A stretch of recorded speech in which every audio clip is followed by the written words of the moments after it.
Hello. So, I believe that people do not make it because they do not understand what success actually looks like. Okay? So, for me, you can't have the major monetary or impactful success that you're looking for until you understand the daily actions that you need to take to be successful.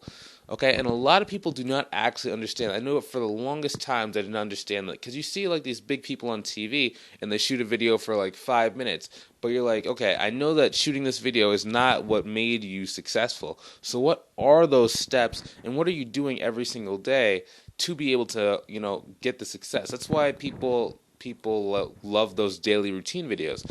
Even that is still not exactly what they take. You need to know exactly what professional steps they take. For example, the best life coaches, what are they doing every single day to allow them to be able to, get more people to follow them? Once you understand what that looks like, you're going to start to see some success. Now, if you want to see a good example of what I'm doing in my business to be able to maintain my success and to grow and continue to move forward, I recommend you go check out the link in the description below. It's a link to my free group called Uncapped Growth Strategies. Have a great day. See you later and take it easy.